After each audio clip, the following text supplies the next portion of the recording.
샘터 가족 여러분 안녕하십니까. 샘터지기 김덕현 목사입니다. 오늘은 창세기 40장 1절부터 23절까지고요. 오늘 본문에서는 요셉이 보디발의 아내에게 억울한 누명을 쓰고 감옥에 갇히고 감옥에서 있었던 일을 자세하게 소개하고 있습니다. 감옥에서 어떤 일이 있었을까요? 40장 1절부터 15절입니다.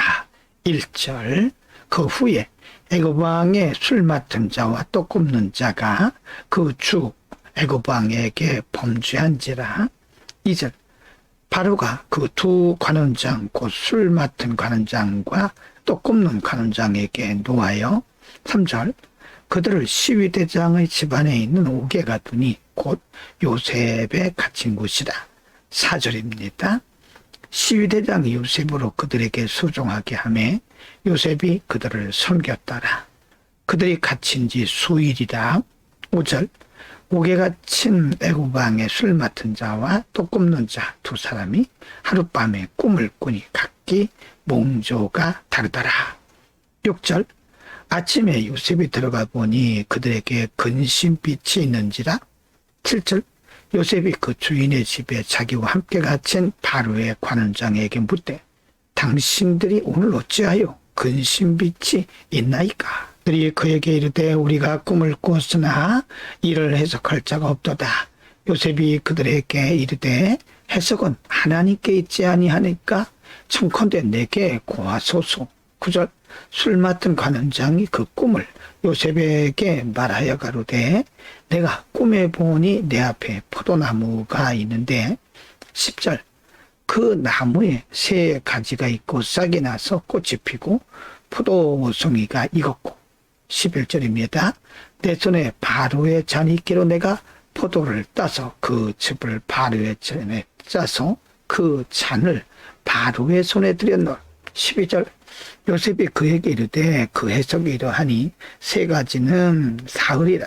13절 지금부터 사흘 안에 바로가 당신의 머리를 들고 당신의 전직을 회복하리니 당신이 이왕의 술 맡은 자가 되었을 때에 하던 것 같이 바로의 잔을 그 손에 받들게 되리이다. 14절 당신이 득의하거든 나를 생각하고 내게 은혜를 베풀어서 내 사정을 바로에게 고하여 이 집에서 나를 건져내소서. 15절 나는 히브리 땅에서 끌려온 자요 여기서도 옥에 갇힐 일은 행치 아니하였나이다. 요셉이 보디발의 아내에게 누명을 쓰고 지금 갇혀있는 감옥, 그 감옥에 왕의 두 신하가 함께 갇히게 된 겁니다. 이들이 꿈을 꾸었으나 그 꿈을 해석하지 못함으로 근심에 차여 있을 때에 요셉이 술 맡은 관원장의 꿈 해석을 하는 거죠. 요셉은 말하기를 꿈의 해석은 하나님께 달려있다 라고 말을 하고 그 꿈을 해석해 주면서 3일 안에 술 맡은 관원장이 복직이 되어서 왕 앞에 나갈 것이라고 말하면서 그때에 내 사정을 왕에게 고해서 이 집에서 나를 건져내달라고 말을 했지만 15절에 보면 자신의 억울한 사정을 그 신하에게 말을 합니다.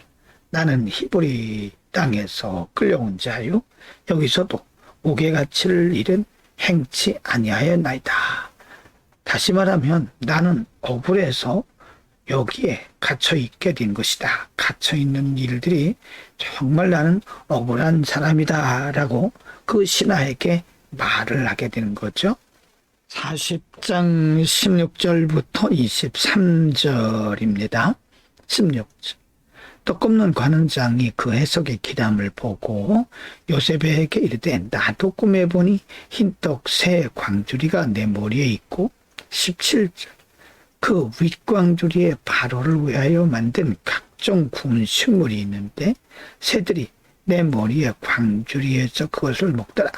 18절 요셉이 대답하여 가로되 그 해석은 이러하니 새 광주리는 사흘이라. 19절입니다. 지금부터 사흘 안에 바로가 당신의 머리를 끊고 당신을 나무에 달리니 새들이 당신의 고기를 뜯어 먹으리이다 하더니 20절 제3일은 바로의 단일이라. 바로가 모든 신하를 위하여 잔치할 때에 술 맡은 관원장과 떡 굽는 관원장으로 머리를 그 신하 중에 들게 하니라. 21절 바로의 술 맡은 관원장은 전직을 회복하며 그가 잔을 바로의 손에 받들어 드렸고 22절 떡 굽는 관원장은 베달리니 요셉이 그들에게 해석함과 같이 되었으니 23절 술 맡은 관원장이 요셉을 기억지 않고 잊었더라. 술 맡은 관원장의 꿈이 요셉에 의해서 잘 해석되는 것을 본 떡 굽는 관원장도 자신의 꿈 얘기를 했고 요셉은 그에게 꿈 해석을 해주었습니다.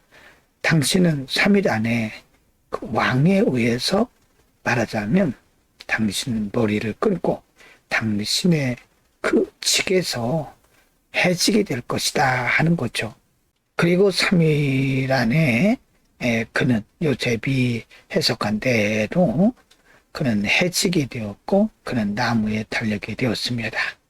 떡 굽는 관원장은 요셉이 그들에게 해석함과 같이 되었다라고 떡 굽는 관원장은 요셉이 해석한 대로 나무에 달려서 해지게 되었고 그리고 술 맡은 관원장은 곧 복직이 되어서 왕에게 술을 드리게 됩니다. 그러나 23절에 보면 술 맡은 관원장이 요셉을 잊었다라고 말합니다. 요셉이 분명히 그에게 부탁하기를 나는 억울한 사람이다.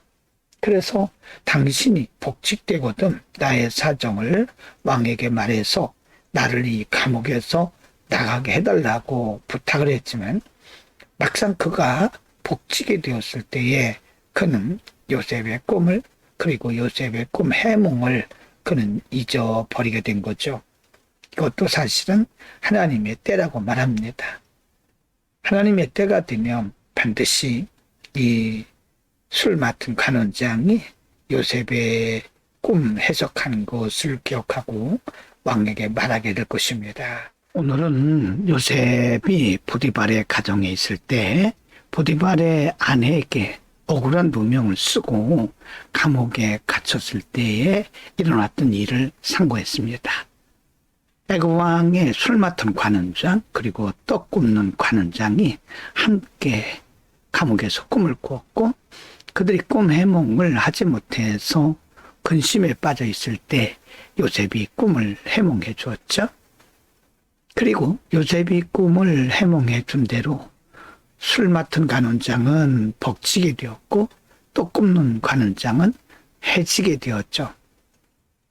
요셉은 술 맡은 관원장에게 간절히 부탁했습니다. 당신이 복직이 되거든 나는 매우 억울하게 여기에 갇혀있는 사람이니 왕에게 나의 사정을 말해 주어서 나로 하여금 이 감옥에서 나가게 해달라고 부탁을 했던 거죠. 그러나 성경은 술 맡은 관원장이 복직되었을 때에 요셉을 잊었다고 말합니다. 어떻게 보면 요셉은 매우 섭섭하고 어떻게 보면 술 맡은 관원장에 대해서 배신감 같은 것을 느낄 수가 있죠. 그러나 그것이 그렇지 않습니다. 하나님의 때가 있다고 하는 거죠. 술 맡은 관원장이 요셉의 그 사정을 왕에게 말할 때가 따로 있던 것이죠. 그렇습니다, 여러분.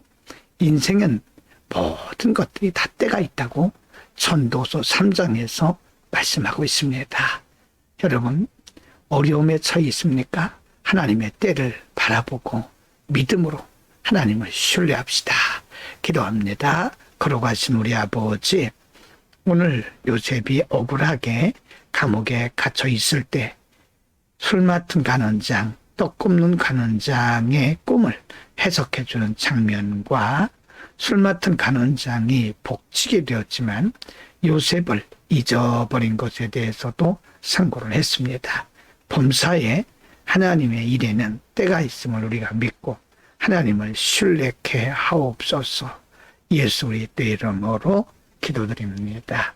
아멘.